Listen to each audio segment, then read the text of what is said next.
Assalamualaikum warahmatullahi wabarakatuh. Selamat siang anak-anak. Gimana kabarnya? Mudah-mudahan sehat selalu ya. Alhamdulillah kita semua masih diberi kesempatan untuk berkumpul kembali di kelas ini, masih diberi nikmat sehat walafiat. Nah, sebelum kita memulai materi pada hari ini, alangkah baiknya kita berdoa terlebih dahulu supaya nanti diberi kelancaran. Berdoa mulai. Selesai. Baik anak-anak, perkenalkan nama Bapak Muhammad Rafli Linuha. Kalian bisa panggil saya Bapak Rafli. Saya lahir di Semarang dan saat ini tinggal di Jakarta. Saat ini saya masih menempuh pendidikan di Universitas Indraprasta PGRI, jurusan program studi pendidikan bimbingan konseling. Jadi pada kesempatan pada hari ini, Bapak akan memberikan salah satu layanan konseling, yaitu layanan informasi. Nah, layanan informasi sendiri adalah sebuah pemberian pemahaman kepada individu yang berkepentingan tentang suatu kegiatan atau berbagai hal yang diperlukan untuk menjalani suatu tugas atau kegiatan, atau untuk menentukan arah suatu tujuan atau rencana yang dikehendaki. Nah, tujuan Bapak memberikan tentang layanan ini adalah supaya anak-anak mendapatkan pemahaman baru tentang apa yang akan Bapak sampaikan nantinya. Dan harapan Bapak adalah nanti kalian bisa mengambil manfaatnya dan dipraktekkan supaya nantinya kalian bisa sukses. Nah, pada pembelajaran hari ini, Bapak akan membawakan topik tentang yang pasti kalian sangat butuhkan, yaitu tentang kiat-kiat sukses untuk masuk perguruan tinggi negeri. Nah, anak-anak sekalian pasti ingin kan masuk perguruan tinggi negeri favorit kalian. Ada yang ingin masuk UI, UGM, Unpad, ITB, dan lain-lain. Nah, untuk masuk ke perguruan tinggi favorit itu tidak semata-mata mudah. Karena di Indonesia ribuan bahkan ratusan ribu siswa berjuang untuk masuk ke perguruan tinggi tersebut. Sehingga kalian semua harus berjuang, harus benar-benar mematangkan strategi supaya kalian bisa lolos masuk ke perguruan tinggi negeri tersebut. Maka dari itu nanti saya akan memberikan tips-tips atau kiat-kiat untuk supaya kalian bisa lolos ke perguruan tinggi negeri favorit kalian. Nanti setelah saya memberikan materi ini, siswa sekalian diharapkan mampu mempraktekkan apa yang telah kalian dapat pada materi ini, supaya impian kalian untuk masuk ke perguruan tinggi negeri bisa tercapai. Nah, nanti saat kegiatan berlangsung, bagi siswa yang ingin bertanya, silakan langsung saja tunjuk tangan. Tidak usah sungkan untuk bertanya karena malu bertanya nanti sesat di jalan. Nah, baik kita mulai saja materinya. Pasti setiap siswa menginginkan yang terbaik untuk masa depannya. Salah satunya adalah dengan masuk perguruan tinggi negeri favorit.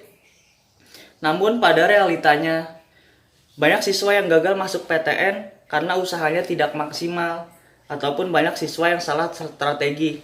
Nah, kali ini Bapak akan memberikan beberapa kiat-kiat atau tips supaya kalian berhasil lolos ke PTN. Yang pertama, tentukan pilihan program studi sedini mungkin.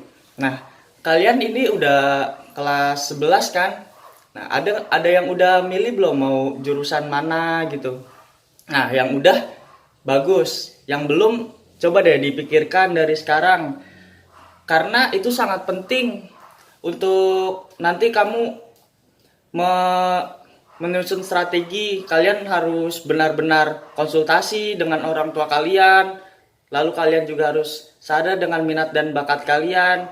Kalian ini ada bakatnya di mana, ada potensinya di mana. Nah, itu kalian pilih nanti mau masuk jurusan apa, supaya nantinya saat kamu sudah kelas 12 kamu tidak terburu-buru lagi. Kalian sudah punya planning dari awal, sudah mau masuk program studi apa. Nah, seperti itu. Lalu yang kedua, kenali minat dan bakat diri sendiri dengan baik. Nah, ini yang tadi saya bilang, kenali minat dan bakat diri sendiri dengan baik. Nah, caranya adalah kalian bisa konsultasi ke guru BK, minta tes minat dan bakat. Nah, sekolah ini ada kan guru BK-nya. Nah, coba konsultasi, jangan malu konsultasi ke guru BK. Minta pendapat apa yang bagus, program studi apa untuk saya, yang cocok untuk saya. Nah, seperti itu. Lalu yang ketiga, dapatkan dukungan atau saran dari keluarga atau orang terdekat. Nah, ini juga sangat penting karena untuk meningkatkan motivasi kalian. Mintalah support dari keluarga, dari orang tua, atau bahkan dari pacar juga nggak apa-apa. Ini sangat penting karena nanti akan meningkatkan semangat belajar kalian. Nah, nantinya kalian juga akan jadi semangat untuk meraih cita-cita kalian.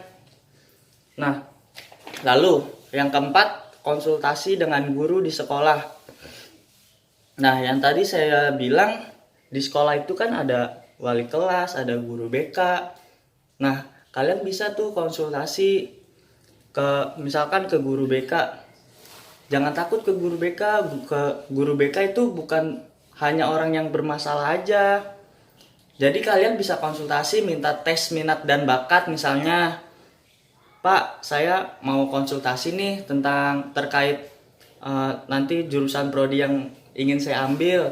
Nah, nanti sama guru BK diberikan tes minat dan bakat. Nanti kelihatan di situ minat dan bakat kamu tuh kemana.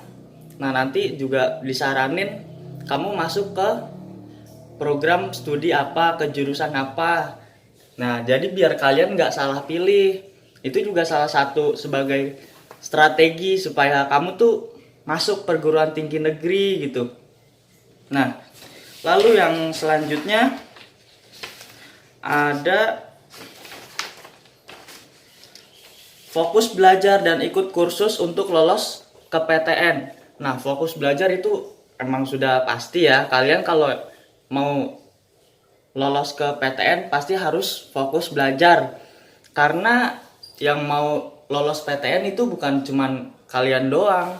Di Indonesia ini beratusan ribu siswa juga ingin lolos ke PTN. Nah, dan kalau bisa, misalkan dananya ada, ikut kursus yang untuk lolos ke PTN. Tapi misalkan tidak memungkinkan, ya udah nggak apa-apa, belajar aja di rumah yang giat. Kan juga sekarang banyak buku-buku yang khusus tentang soal-soal tes mandiri, SBMPTN, yang kayak gitu-gitu. Nah, udah itu diisi aja, yang rajin, yang giat, bener-bener dipahami. Nah, kayak gitu. Lalu yang selanjutnya, buat rencana untuk ikut tes masuk PTN. Nah, ini kan tadi kalian udah belajar, udah ikut kursus. Nah, kalian juga harus nanti kan ada kayak SBM, tes mandiri, universitas, nah kayak gitu. Kamu tuh harus ikuti, harus benar-benar tahu nih jadwalnya. Jangan sampai nanti tahu-tahu kelewatan, nah nanti kalian pasti nyesal sendiri. Makanya harus benar-benar diikuti, benar-benar prosedurnya harus dijalani supaya nanti kalian tidak menyesal. Nah, lalu yang ketujuh, up to date dengan informasi terkini. Nah, ini yang seperti tadi saya bilang, kan kayak di internet kayak gitu-gitu kan sudah banyak kayak info-infonya, program studi apa yang peminatnya sangat banyak sehingga ke presentasi masuknya menjadi susah untuk kita. Nah, itu kan banyak tuh. Nah, coba dicari tahu, di up to date pokoknya tentang informasi. Nah, terus juga informasi tentang kayak SBMPTN, tes mandiri, itu kan semuanya udah ada di internet. Nah, nanti kalian tuh harus up to date supaya jangan ketinggalan. Nah, kayak gitu. Lalu yang ke-8, jaga tubuh agar selalu sehat. Nah, ini sangat penting untuk kalian semua. Karena kalau kita terlalu memforsir belajar, kursus, kita juga harus memperhatikan kesehatan kita. Jangan sampai nanti kita menjadi drop lalu sakit, malah nanti kita tidak bisa ikut ujian, tidak bisa ikut tes SBM atau tes mandiri. Nah, ini sangat disayangkan sekali karena kita sudah persiapkan dengan matang, belajar dengan sungguh-sungguh, malah pas di hari H kalian malah drop. Nah, maka ini sangat penting bagi kalian untuk menjaga kesehatan selalu. Jangan lupa minum vitamin, apalagi saat ini sedang banyak virus seperti itu. Lalu yang selanjutnya, jangan menyerah ketika gagal. Nah, ini juga sangat penting. Misalkan jangan sampai ya, misalkan tahun ini kalian nggak lolos, nah itu jangan menyerah. Tahun depan bisa dicoba lagi. Seperti itu. Kamu belajar lebih giat lagi. Terus ya kursus seperti itu. Nah, coba lagi tahun depan, mudah-mudahan berhasil. Lalu yang terakhir, berdoa selalu kepada Allah Subhanahu wa taala atau kepada Tuhan Yang Maha Esa. Nah, setelah tadi kita ikhtiar, belajar, kursus dan lain-lain itu kan termasuk ikhtiar. Nah, sekarang tinggal saat itu udah dilakukan semua, sekarang tinggal tawakal kepada Tuhan Yang Maha Esa. Nah, itu juga jangan kita lupakan. Kita harus selalu berdoa, beribadah pada Tuhan Yang Maha Esa. Nah, anak-anak sekalian, materi yang tadi Bapak sampaikan sudah selesai. Apakah ada yang ingin bertanya? Silakan bagi yang ingin bertanya. Kalau tidak ada, mari kita tutup kegiatan ini dengan mengucapkan hamdalah. Nah, alhamdulillahirabbil alamin. Baik nak, sampai di sini dulu pertemuan kita. Mudah-mudahan apa yang Bapak sampaikan dapat berguna untuk kalian semua. Terima kasih atas perhatiannya. Wassalamualaikum warahmatullahi wabarakatuh.